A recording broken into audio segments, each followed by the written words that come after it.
First one എന്താണ് government security? ഇപ്പൊ government security എന്ന് പറയുന്നത് നമ്മൾ ഇപ്പോഴേ കണ്ടു ഒരു ബോണ്ടാണ്. ബോണ്ടാണെങ്കിൽ നമുക്ക് അത് എന്ത് ചെയ്യാൻ സാധിക്കും? വിൽക്കാനും വാങ്ങാനും സാധിക്കും. അതുകൊണ്ട് നമ്മൾ അതിനെ എന്തെന്ന് പേര് വിളിച്ചു? ട്രേഡബിൾ ഇൻസ്ട്രുമെന്റ് എന്ന് പേര് വിളിച്ചു അല്ലെ. Government security is a tradable instrument issued by the central government or the state government. Central ഗവൺമെന്റിനും സ്റ്റേറ്റ് ഗവൺമെന്റിനും എന്ത് ഇഷ്യൂ ചെയ്യാം? ബോണ്ട് ഇഷ്യൂ ചെയ്യാൻ സാധിക്കും. It acknowledges the government debt obligation. ഗവൺമെന്റിന് വരുമാനത്തിൽ കുറവുള്ള സമയത്താണ് ഗവൺമെന്റ് സെക്യൂരിറ്റീസ് ഇഷ്യൂ ചെയ്യുന്നത്. പോയിന്റ് നമ്പർ 1 ക്ലിയർ ആണോ? Point number 2, such securities are short term as well as the long term. ഈ ഷോർട്ട് ടൈമിനെയാണ് നമ്മൾ എന്തെന്ന് പേരിട്ടിട്ടുണ്ടായിരുന്നത്? ടി ബിൽസ്, ട്രഷറി ബിൽസ് അല്ലെ. വീണ്ടും നമ്മൾ പഠിച്ചത് റിവൈസ് ചെയ്യുന്നുള്ളൂ. ട്രഷറി ബില്ലിന്റെ കാലാവധികൾ എത്രയായിരുന്നു? 91 ഡേയ്സ്, 182 ഡേയ്സ്, 364. ഇവിടെ തന്നെ ഒരു ടോപ്പിക് ഞാനൊന്ന് റീകോൾ ചെയ്യട്ടെ. 91 ദിവസത്തിനേക്കാളും ചെറിയ പീരീഡിലേക്ക് ഗവൺമെന്റിന് കാശ് വേണമെങ്കിൽ എന്താ ചെയ്യുക? ആരപ്രോച്ച് ചെയ്യും? RBI അപ്രോച്ച് ചെയ്യും. RBI നിന്ന് ആ പൈസ മേടിക്കുന്നതിന് ways and means advance, WMA, ways and means advance എന്ന് പറയും. ഓക്കെ അല്ലെ? വളരെ വളരെ important point. Treasury bill issue ചെയ്യാനുള്ള അധികാരം സെൻട്രൽ ഗവൺമെന്റിന് മാത്രമേ ഉള്ളൂ. ആർക്കില്ല? സ്റ്റേറ്റ് ഗവൺമെന്റിന് ഇല്ല. ഒരു വർഷത്തെ പ്രിലിമിനറി സ്റ്റേറ്റ്മെന്റ് ആയിരുന്നു. വളരെ വളരെ വളരെ ഇമ്പോർട്ടന്റ് പോയിന്റ് ആണ് പറയുന്നത്. എന്താ? Treasury bill. ട്രഷറി ബില്ല് എന്ന് പറഞ്ഞാൽ എന്താ? ഒരു വർഷത്തിനേക്കാൾ താഴെ ടൈം പീരീഡ് ഉള്ള ഡെറ്റ് ഇൻസ്ട്രുമെന്റ് ആണ് എന്ത്? Treasury bill. Treasury bill issue ചെയ്യാനുള്ള അധികാരം സെൻട്രൽ ഗവൺമെന്റിന് മാത്രമേ ഉള്ളൂ. സ്റ്റേറ്റ് ഗവൺമെന്റിന് ട്രഷറി ബില്ല് ഇഷ്യൂ ചെയ്യാൻ പറ്റില്ല. ഓക്കെ ആണോ? പ്രശ്നമില്ലല്ലോ. ഇനി സ്റ്റേറ്റ് ഗവൺമെന്റ് ഇഷ്യൂ ചെയ്യുന്ന ഡെറ്റ് ഇൻസ്ട്രുമെന്റിനെ വിളിക്കുന്ന പേരാണ് state development loan. State development loan. State government issue ചെയ്യുന്ന ഡെറ്റ് ഇൻസ്ട്രുമെന്റ് കാലാവധി എത്രയായിരിക്കും? ഒരു വർഷമോ അതിൽ കൂടുതലായിരിക്കും. സ്റ്റേറ്റ് ഗവൺമെന്റ് ഇഷ്യൂ ചെയ്യുന്ന ഈ ബോണ്ടുകളെ അല്ലെങ്കിൽ ഗവൺമെന്റ് സെക്യൂരിറ്റീസിനെ വിളിക്കുന്ന പേരാണ് സ്റ്റേറ്റ് ഡെവലപ്മെന്റ് ലോൺസ്. താഴെ ഉണ്ട് കേട്ടോ, അതൊക്കെ ഞാൻ എക്സ്പ്ലെയിൻ ചെയ്തു എന്നുള്ളൂ. In India, the central government issues both treasury bills and bonds or dated securities, while the state government issue only bonds or dated securities, which is called SDL, State Development Loans. Okay അല്ലേ? Government securities. ഇവിടെ അടുത്തൊരു വാക്ക് നിങ്ങൾ പരിചയപ്പെടാൻ പോകുന്നതാണ്. Government സെക്യൂരിറ്റീസിനെ വിളിക്കുന്ന പേരാണ് gilt edged instrument. Gilt edged instrument എന്ന് വെച്ചാൽ അതിന്റെ മീനിങ്, ഗവൺമെന്റ് സെക്യൂരിറ്റീസിന് ഒരു പ്രത്യേകതയുണ്ട്. ഒരു ഗവൺമെന്റ് പോയാൽ അടുത്ത ഗവൺമെന്റ് പോകും. NDA പോയാൽ ഇന്ത്യ ബ്ലോക്ക് വരും. BJP പോയി കഴിഞ്ഞാൽ കോൺഗ്രസ് വരും. ഒരു ഗവൺമെന്റ് പോയാൽ അടുത്ത ഗവൺമെന്റ് വരും. ഗവൺമെന്റ് എന്ന് പറയുന്ന ഒരു ഇൻസ്റ്റിറ്റ്യൂഷൻ എല്ലാ കാലത്തും അവിടെ ഇല്ലേ? മറിച്ച് ടാറ്റ പോയ വേറൊരു കമ്പനി വന്നു എന്ന് പറഞ്ഞാൽ ടാറ്റ അല്ലല്ലോ വേറെ വരുന്ന കമ്പനി. ടാറ്റയുടെ ബാധ്യത ആരെന്നെ അടയ്ക്കണം? ടാറ്റ അടയ്ക്കണം. ടാറ്റ ഇല്ലെങ്കിലോ ആ പൈസ തിരിച്ചു കിട്ടില്ലല്ലോ. ക്ലിയർ അല്ലേ? മറിച്ച് ഗവൺമെന്റ് ആണെങ്കിലോ BJP വന്നാലും കോൺഗ്രസ് വന്നാലും ആര് വന്നാലും ഗവൺമെന്റിന് ഒരു കടമുണ്ട് ഉണ്ടെങ്കിൽ ആ ഗവൺമെന്റ് അത് അടയ്ക്കാൻ ബാധ്യസ്ഥതയാണ്.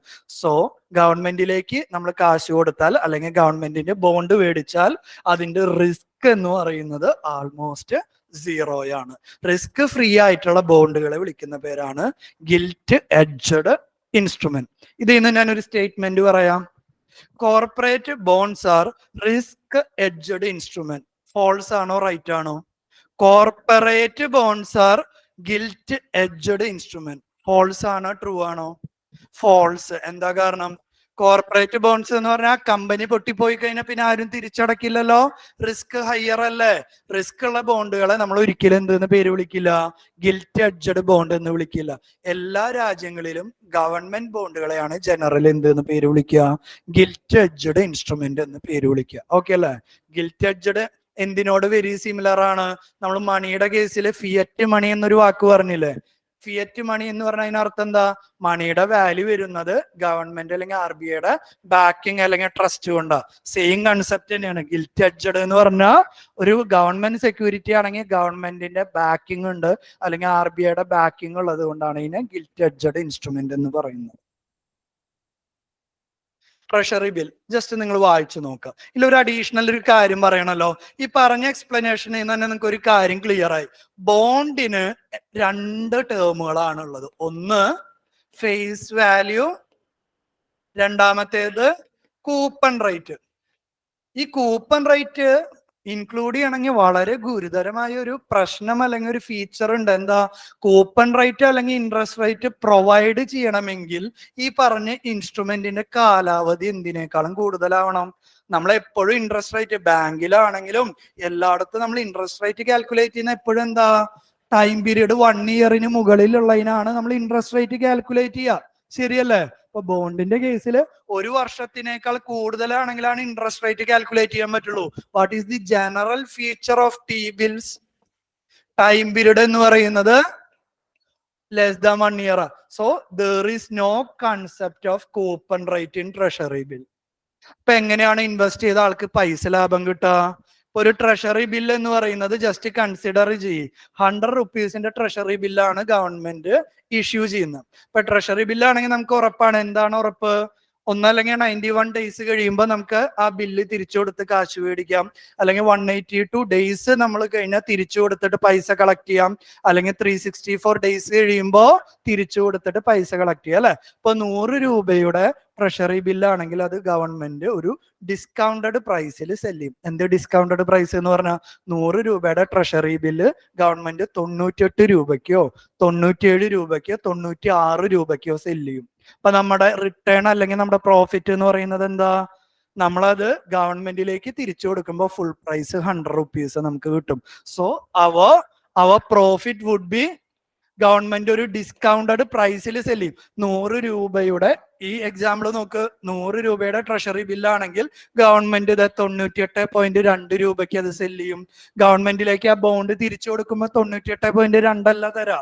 ഗവൺമെന്റ് നമുക്ക് എന്താ തരാ? Full price 100 rupees.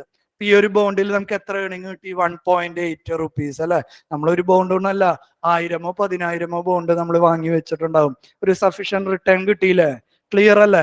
രണ്ടും തമ്മിലുള്ള വ്യത്യാസം എന്താ? ട്രഷറി ബില്ലും ബോണ്ടിലും, ബോണ്ടിലാണെങ്കിൽ 1 വർഷത്തിനേക്കാൾ കൂടുതലാണ്. നമുക്ക് എന്താണ് കിട്ടുക? കൂപ്പൺ റേറ്റ് അല്ലെങ്കിൽ ഇൻട്രസ്റ്റ് റേറ്റ് ആണ് കിട്ടുക. ട്രഷറി ബില്ല് എങ്ങനെയാണ് ഇഷ്യൂ ചെയ്യുക? ഫേസ് വാല്യൂ എത്രയാണോ അതിനേക്കാളും ഡിസ്കൗണ്ടഡ് പ്രൈസിലാണ് സെല്ല് ചെയ്യുക. നമ്മൾ അവിടെ പുതിയൊരു വാക്ക് കൊണ്ടുവരും. നിങ്ങളിപ്പോ ഗൂഗിൾ പേ ഒക്കെ ചെയ്യുമ്പോൾ കാണാറുണ്ട്, കൂപ്പൺസ് റിഡീം ചെയ്യാന്നൊരു വാക്കാണ്. എന്ത് റിഡീം ചെയ്യാന്ന് പറഞ്ഞാൽ ആ കൂപ്പൺ നമ്മൾ എടുത്ത് അപ്ലൈ ചെയ്യുന്ന പരിപാടി, അല്ലെ? അതേ വാക്കാൻ ഇങ്ങോട്ട് കൊണ്ടുപോവാ. ട്രഷറി ബില്ല് നമ്മൾ റിഡീം ചെയ്യുന്ന സമയത്ത് നമുക്ക് ഫുൾ ഫേസ് വാല്യൂ എത്രയാണോ ആ പൈസ നമുക്ക് കിട്ടും. ആ ഡിഫറൻസ് ആണ് നമ്മുടെ റിട്ടേൺ എന്ന് പറയുന്നത് അല്ലെങ്കിൽ പ്രോഫിറ്റ് എന്ന് പറയുന്നത്. ഓക്കെ അല്ലേ? ബുദ്ധിമുട്ടില്ലല്ലോ? Next one, cash management bill. Cash management bill നമ്മൾ വെയ്സ് ആൻഡ് മീൻസ് അഡ്വാൻസസ് പഠിക്കാനുള്ള കാരണം എന്തായിരുന്നു? വെയ്സ് ആൻഡ് മീൻസ് അഡ്വാൻസസ് നമ്മൾ ഡിസ്കസ് ചെയ്യാനുള്ള കാരണം എന്തായിരുന്നു? ഗവൺമെന്റിന് ഇഷ്യൂ ചെയ്യാൻ പറ്റുന്ന ഏറ്റവും ഷോർട്ടസ്റ്റ് ബോണ്ട് എന്ന് പറയുന്നത് എത്ര ടൈമിലേക്കുള്ളതാണ്? 91 ഡേയ്സിലേക്കാണ്, അല്ലെ? അപ്പൊ ഈ 91 ഡേയ്സിന് താഴെയുള്ള ഒരു ടൈം പീരീഡിലേക്ക് ഗവൺമെന്റിന് ഫണ്ട് വന്നതിനാൽ യൂഷ്വലി ആരെ പോയി അപ്രോച്ച് ചെയ്യും? ഗവൺമെന്റ് RBIനെ അപ്രോച്ച് ചെയ്യുന്നു, അല്ലെ? നമ്മുടെ FRBM ആക്ട് പോലെയുള്ള പരിപാടികളെ കുറിച്ച് നിങ്ങൾ കേട്ടിട്ടുണ്ട്, അല്ലെ? FRBM ആക്ട് ഇൻട്രൊഡ്യൂസ് ചെയ്തപ്പോ ആദ്യം വന്ന ഒരു കണ്ടീഷനാണ് ഗവൺമെന്റ് പൈസയ്ക്ക് അത്യാവശ്യം വന്ന റിസർവ് ബാങ്കിനെ ഡിപ്പെൻഡ് ചെയ്യുന്നത് കുറയ്ക്കണം. ആദ്യത്തെ ഇമ്പോർട്ടന്റ് കണ്ടീഷൻ എന്താ? കാരണം ഗവൺമെന്റ് എപ്പോ ചെന്ന് ചോദിച്ചാലും റിസർവ് ബാങ്ക് എടുത്തു കൊടുക്കും, വേറെ ഒന്നും ചെയ്യാൻ നിവർത്തിയില്ല. അപ്പൊ എന്താണ് ഉണ്ടാവുക? ഗവൺമെന്റ് തോന്നുമ്പോ പൈസ മേടിക്കുകയാണെങ്കിൽ അവിടെ എന്താ സംഭവിക്കുന്നത്? ഗവൺമെന്റിന്റെ ഡെറ്റ് കൂടും. രണ്ടാമത്തെ പോയിന്റ്, നമുക്കിപ്പോ പൈസക്ക് ഷോർട്ടേജ് ഉണ്ടെങ്കിൽ ആദ്യം ചെയ്യേണ്ടത് കടം മേടിക്കാനാണോ പൈസ അധ്വാനിച്ച് ഇംപ്രൂവ് ചെയ്യാനാണോ നമ്മൾ ശ്രമിക്കേണ്ടത്? ഗവൺമെന്റ് പുതിയൊരു സോഴ്സ് ഓഫ് ഇൻകം ജനറേറ്റ് ചെയ്യാനല്ലേ ശ്രമിക്കേണ്ടത്? പക്ഷെ വളരെ എളുപ്പത്തില് RBIയുടെ അടുത്ത് ചെന്നത് RBI ഗവൺമെന്റിന് കാശ് കൊടുക്കാന്ന് പറഞ്ഞ government other source of revenue നോക്കുവോ? ഇല്ല. ഇപ്പൊ ഗവൺമെന്റിന്റെ ഡെപ്റ്റ് ഇൻക്രീസ് ചെയ്ത് വരുന്നത് കണ്ടപ്പോഴാണ് FRBM ആക്ടിൽ കണ്ടീഷൻ വെച്ച് ഗവൺമെന്റിൽ നേരിട്ട് RBIയിൽ നിന്ന് എപ്പോഴും പൈസ വാങ്ങാൻ വേണ്ടി പാടില്ല. അപ്പൊ വന്ന പുതിയൊരു സജഷൻ ആണ് വേറൊരു ബോണ്ട് ഇറക്കാൻ പോവുക, അല്ലെങ്കിൽ വേറൊരു മണി മാർക്കറ്റ് ഇൻസ്ട്രുമെന്റ് ഇറക്കാൻ പോവാ. ആ മണി മാർക്കറ്റ് ഇൻസ്ട്രുമെന്റിന്റെ പേരാണ് എന്ത്? Cash management bill. ഇതിന്റെ റീസൺ വളരെ വളരെ സിമ്പിൾ ആണ്. To reduce the dependence on RBI. To reduce the dependence on RBI, we introduced a new type of money market instrument, which is called cash management bill. Obviously, അതിന്റെ ഏറ്റവും വലിയ feature എന്തായിരിക്കും? 91 ഡേയ്സിന് മുകളിലാണെങ്കിൽ നിങ്ങളുടെ കയ്യിൽ T-bills ഇല്ല മക്കളെ. അപ്പൊ ഇതിന്റെ ടൈം പീരീഡ് അല്ലെങ്കിൽ മെച്യൂരിറ്റി എന്ന് പറയുന്നത് ഒബ്വിയസ്ലി എന്തിനേക്കാളും കുറവായിരിക്കും? 91 ഡേയ്സിനേക്കാളും കുറവായിരിക്കും. ടെമ്പററി മിസ്മാച്ചസ് ഇൻ ക്യാഷ് ഫ്ലോ അല്ലെങ്കിൽ ഗവൺമെന്റിന്റെ ഷോർട്ട് ടൈമിലേക്കുള്ള റവന്യൂവില് എന്തേലും ചെറിയ അഡ്ജസ്റ്റ്മെന്റ് വരുമ്പോൾ ഗവൺമെന്റ് ഇഷ്യൂ ചെയ്യുന്ന പുതിയൊരു ഇൻസ്ട്രുമെന്റ് ആണ്. വെരി റീസെന്റ് ആണ് ഇത് സ്റ്റാർട്ട് ചെയ്തിട്ടുള്ളത്. നമ്മളിപ്പോ 2024 കമ്പയർ ചെയ്ത് 1947 കമ്പയർ ചെയ്യും. 2010 ഈസ് വെരി റീസെന്റ് ചേഞ്ചസ് അല്ലെ. Cash management bill is a very recent change which is used for addressing the temporary mismatch in the cash flow. Okay ആണോ? Why എന്ന് പറയുന്ന ചോദ്യം നിങ്ങൾക്ക് ക്ലിയർ അല്ല. എന്തുകൊണ്ടത് കൊണ്ടുവന്നേ? To reduce the dependence on RBI. കാരണം RBIയിൽ എപ്പോ ചോദിച്ചാലും കാശ് കൊടുക്കും. പക്ഷെ ഗവൺമെന്റ് ഒരു ബോണ്ട് ഇറക്കി കാശ് മേടിക്കുക എന്ന് പറഞ്ഞാൽ സ്വല്പം ബുദ്ധിമുട്ടുണ്ട്. വൈ? ഗവൺമെന്റിന് ബോണ്ട് ഇറക്കുമ്പോൾ വാങ്ങുന്നത് RBI അല്ല, നമ്മളൊക്കെ മേടിക്കണം. നമ്മൾ മേടിക്കാന്ന് പറഞ്ഞു കഴിഞ്ഞാൽ മാർക്കറ്റിലെ ഗവൺമെന്റിന്റെ ബോണ്ടിന്റെ ഡിമാൻഡ് ആൻഡ് സപ്ലൈ അങ്ങനെ ഒരുപാട് ഫാക്ടേഴ്സിനെ ഡിപ്പെൻഡ് ചെയ്യും. നിങ്ങളുടെ കയ്യിൽ കാശ് ഉണ്ടെങ്കിലല്ലേ നിങ്ങൾക്ക് അത് മേടിക്കാൻ പറ്റുള്ളൂ. ലേശം ബുദ്ധിമുട്ടാ. അപ്പൊ ഗവൺമെന്റ് ആദ്യം എന്തിനു ശ്രമിക്കും? അതർ സോഴ്സ് ഓഫ് റവന്യൂ, വരുമാനം കൂട്ടാൻ ആദ്യം ശ്രമിക്കും. രക്ഷയില്ലെങ്കിൽ മാത്രം എന്തിലേക്ക് പോവുള്ളൂ? ക്യാഷ് മാനേജ്മെന്റ് ബില്ലിലേക്ക് പോവുള്ളൂ. അപ്പൊ കടം എടുക്കുന്നതിന് പകരം വരുമാനം കൂട്ടാനുള്ള ഒരു ശ്രമം ഗവൺമെന്റ് എപ്പോഴും നടത്തും. So indirectly it will reduce India's public debt. Okay അല്ലേ? എക്സ്പ്ലനേഷൻ ഇതൊക്കെ നിങ്ങൾ വായിക്കട്ടോ. ഇത് മാത്രം ഒരു അഡീഷണൽ പോയിന്റ് ഉള്ളൂ. ഗവൺമെന്റ് സെക്യൂരിറ്റി ഇഷ്യൂ ചെയ്യുന്ന റിസർവ് ബാങ്കിന്റെ ഡിപ്പാർട്ട്മെന്റിന്റെ കാര്യം ജസ്റ്റ് ഒന്ന് വായിക്കുക. ഓൾറെഡി ഒക്കെ എക്സ്പ്ലെയിൻ ചെയ്തതാണ്. അതിൽ നമ്മൾ അടുത്ത പോയിന്റ് എക്സ്പ്ലെയിൻ ചെയ്യൂട്ടെ. ഫിക്സഡ് ഓർ ഫ്ലോട്ടിംഗ് അത് എടുക്കും. അതാണ് അടുത്ത സ്ലൈഡ്. സാധാരണയായിട്ട് നമ്മൾ ഈ ഇൻട്രസ്റ്റ് റേറ്റ് അല്ലെങ്കിൽ കൂപ്പൺ റേറ്റ് പ്രൊവൈഡ് ചെയ്യുന്നത് 6 മാസം കൂടുമ്പോൾ 6 മന്ത്സിലാണ് കൂപ്പൺ റേറ്റ് പ്രൊവൈഡ് ചെയ്യുക. അപ്പൊ നമുക്ക് ഈ ഒരു സ്ലൈഡിൽ നിന്ന് ഒരു ഭാഗം നമുക്ക് പിക്ക് ചെയ്യാലോ. അതാണ് നമ്മുടെ അടുത്ത ഡിസ്കഷൻ. ഗവൺമെന്റ് സെക്യൂരിറ്റീസിന് എന്തുണ്ട്? ഫേസ് വാല്യൂ ഉണ്ട്, കൂപ്പൺ റേറ്റ് ഉണ്ട്. ആ coupon rate 2 type coupon rate ആണുള്ളത്. ഒന്ന് ഫിക്സഡ് കൂപ്പൺ റേറ്റും വേറൊന്ന് ഫ്ലോട്ടിംഗ് കൂപ്പൺ റേറ്റും. ഫിക്സഡും ഫ്ലോട്ടിങ്ങും തമ്മിലുള്ള ഡിഫറൻസ് എന്താണെന്ന് ചോദിച്ചു കഴിഞ്ഞാൽ, ഗവൺമെന്റ് ഒരു ബോണ്ട് ഇറക്കി. എന്തിറക്കി? ഒരു ഗവൺമെന്റ് സെക്യൂരിറ്റി. ഓക്കെ ആണോ? അതിന്റെ കാലാവധി എന്ന് പറയുന്നത് എത്രയാണ്? 4 വർഷമാണ്. ഓക്കെ അല്ലേ? ഈ ബോണ്ടിന്റെ ഫേസ് വാല്യൂ ₹100, കൂപ്പൺ റേറ്റ് 8%. എന്തായിരിക്കും നിങ്ങളുടെ റിട്ടേൺ എന്ന് പറയുന്നത്? After 1 year you will get 8 rupees. After 2 years again you will get another 8 rupees. ഇതല്ല technicality. After 3 years you will again get 8 rupees. After 4th year you will get principal 100 plus coupon rate 8 അല്ലെ? എന്താണ് ഈ ഒരു മെക്കാനിസത്തിന്റെ പ്രത്യേകത? നമ്മൾ ആ bond issue ചെയ്ത് ആ ബോണ്ട് റിഡീം ചെയ്യുന്ന കാലഘട്ടം വരെ എൻറ്റയർ പീരിയഡിലേക്ക് കൂപ്പൺ റേറ്റ് എന്ന് പറയുന്നത് എത്ര തന്നെയാണ്? ഫിക്സ് ആക്കിയിട്ടാണ് വെച്ചിട്ടുള്ളത്, 8%. ഇത്തരത്തിലുള്ള ബോണ്ടിനെ നമ്മൾ വിളിക്കുന്ന പേരാണ് ഫിക്സഡ് റേറ്റ് ബോണ്ട്സ്. ഇനി വേറൊരു കാറ്റഗറി ഓഫ് ബോണ്ട്സ് ഉണ്ട്. അതിനെ നമ്മൾ വിളിക്കുന്ന പേരാണ് floating rated bonds. Floating rated ബോണ്ട്സിന്റെ പ്രത്യേകത, ഈ 4 വർഷത്തേക്കും കൂപ്പൺ റേറ്റ് എന്ന് പറയുന്നത് എന്തായിരിക്കില്ല? ഫിക്സഡ് ആയിരിക്കില്ല. ഗവൺമെന്റ് ഒരു പ്രീഡിറ്റർമൈൻഡ് ഇന്റർവെൽസിൽ 6 മാസം കൂടുമ്പോഴോ 1 വർഷം കൂടുമ്പോഴോ ഈ കൂപ്പൺ റേറ്റ് ചേഞ്ച് ചെയ്തുകൊണ്ടിരിക്കും. ചേഞ്ച് ചെയ്തുകൊണ്ടിരിക്കുക എന്ന് പറഞ്ഞാൽ നോക്കിയേ, കൂപ്പൺ റേറ്റിൽ ഓരോ വർഷം നിങ്ങൾക്ക് കിട്ടുന്ന ഇൻകം എന്ന് പറയുന്നത് എന്തായിരിക്കും? ഫ്ലക്ച്വേറ്റിംഗ് അല്ലെങ്കിൽ ഫ്ലോട്ടിംഗ് ആയിരിക്കും. എന്താ കാരണം എന്ന് അടുത്ത സ്ലൈഡിൽ പറയാം. എന്തുകൊണ്ടായിരിക്കും കാരണം? കഴിഞ്ഞ ദിവസം നമ്മൾ ഇൻഫ്ലേഷൻ ഒക്കെ എടുത്തിരുന്നപ്പോൾ ഒരു എക്സാമ്പിൾ പറഞ്ഞിട്ടുണ്ടായിരുന്നു. നിങ്ങൾ 100 രൂപയ്ക്ക് ഈ വർഷം വാങ്ങുന്ന ഒരു സാധനം അടുത്ത വർഷം നമുക്ക് 100 രൂപയ്ക്ക് തന്നെ കിട്ടണമെന്ന് നിർബന്ധമില്ല. എന്താ കാരണം? ഇൻഫ്ലേഷൻ. ആ 100 രൂപ എന്ന് പറയുന്നത് അടുത്ത വർഷം ആ കൊമോഡിറ്റിക്ക് 110 120 ആയിട്ടുണ്ടാവും. ഓക്കെ ആണോ? ഓവർ ദി പീരിയഡ് നിങ്ങളുടെ പൈസയുടെ വാല്യൂ എന്താണ് ചെയ്യുന്നത്? ഡിപ്രീഷിയേറ്റ് ചെയ്യുക, അല്ലെങ്കിൽ പൈസയുടെ വാല്യൂ കുറഞ്ഞുകൊണ്ടിരിക്കുകയാണ്. ഇപ്പോ ഗവൺമെന്റ് ബോണ്ടിൽ ഇൻവെസ്റ്റ് ചെയ്താൽ എന്താ പ്രശ്നം? ഈ 8 രൂപയൊക്കെ നിങ്ങൾക്ക് കിട്ടി, ഞാൻ തർക്കിക്കാനൊന്നുമില്ല മക്കളെ. പക്ഷെ 4 വർഷം കഴിയുമ്പോഴും നിങ്ങൾക്ക് എന്താണ്? നിങ്ങളുടെ ഫേസ് വാല്യൂ 100 രൂപയല്ലേ കിട്ടുക. 4 വർഷം കഴിയുമ്പോൾ ആ 100 രൂപയുടെ മൂല്യം അല്ലെങ്കിൽ വാല്യൂ 4 വർഷത്തിന് മുന്നുള്ള പോലെ ആയിരിക്കുമോ? അല്ല. ഒബ്വിയസ്ലി 100 റുപ്പീസിന്റെ വാല്യൂ എന്ത് ചെയ്യും? ഡിമിനിഷ് ചെയ്യും അല്ലെങ്കിൽ റെഡ്യൂസ് ചെയ്യും. ഇത്തരത്തിലുള്ള ഇൻഫ്ലേഷൻ കാരണം ബോണ്ടിന്റെ വാല്യൂ ഡിക്രീസ് ചെയ്യുന്നതിനെ അഡ്രസ് ചെയ്യുന്നതിന് വേണ്ടിയിട്ടാണ് ഏത് ടെക്നിക്ക് കൊണ്ടുവന്നിട്ടുള്ളത്? ഫ്ലോട്ടിംഗ് റേറ്റ് ബോണ്ട്സ് എന്ന് പറയാം. ഇപ്പൊ ഫ്ലോട്ടിംഗ് റേറ്റ് ബോണ്ട്സിനെ എന്ത് രണ്ടായിട്ട് ക്ലാസിഫൈ ചെയ്യാൻ പോവാണ്. ഫ്ലോട്ടിംഗ് റേറ്റ് ബോണ്ട്സിനെ എന്ത് രണ്ടായിട്ട് ക്ലാസിഫൈ ചെയ്യാൻ പോവാണ്. എന്തൊക്കെയാണ് പേര്? ക്യാപിറ്റൽ ഇൻഡെക്സ്ഡ് ബോണ്ടും ഇൻഫ്ലേഷൻ ഇൻഡെക്സ്ഡ് ബോണ്ടും. രണ്ടിന്റെ വ്യത്യാസം എന്താന്ന് പറയാം. എഗെയിൻ ബോണ്ട് എന്ന് പറയുമ്പോൾ 2 ടൈമുകളുണ്ട്, face value, coupon rate. Okay അല്ലേ? ബോണ്ട് എന്ന് പറയുമ്പോൾ അഗെയിൻ 2 ടൈമുകളുണ്ട്. ഏതൊക്കെയാണ്? Face value, coupon rate. Capital indexed bond ആണെങ്കിൽ ഈ ഫേസ് വാല്യൂവിനെ ഗവൺമെന്റ് ഒരു ഇൻഫ്ലേഷന്റെ ഇൻഡെക്സ് ആയിട്ട് ലിങ്ക് ചെയ്തിടും. CPI, consumer price index. Okay അല്ലേ? കൺസ്യൂമർ പ്രൈസ് ഇൻഡെക്സിൽ എന്തുണ്ടായിരിക്കും? നമ്മൾ ഡെയിലി ലൈഫിൽ ഉപയോഗിക്കുന്ന സാധനങ്ങളുടെയൊക്കെ ഇൻഫ്ലേഷന്റെ ഒരു അക്കൗണ്ട് ആണ് അല്ലെ? ഇനിയിപ്പോ ഇയാള് ബോണ്ട് വാങ്ങിയത് 2016 നിങ്ങൾ വിചാരിക്കുക. ബോണ്ടിന്റെ കാലാവധി 4 വർഷമാണ്. അപ്പൊ നമ്മൾ അത് എപ്പോഴാണ് റിഡീം ചെയ്യുക? 2020. 2020 CPI അല്ലെങ്കിൽ ഇൻഫ്ലേഷൻ റേറ്റ് 6% വിചാരിക്കുക. എത്ര? 6% ആണെന്ന് വിചാരിക്കുക. ഇതുവരെ ഓക്കെ ആണോ? ബാക്കി നമുക്ക് ഡിസ്കസ് ചെയ്യാം. 2016 ഇയാള് 100 രൂപയ്ക്ക് നമ്മുടെ ബോണ്ട് വാങ്ങിയിട്ടാ. 100 രൂപയ്ക്ക് 2016 100 രൂപയ്ക്ക് ബോണ്ട് മേടിച്ചു. ഇനി 2020 CPI 6% പറഞ്ഞതിന് അർത്ഥം എന്താ?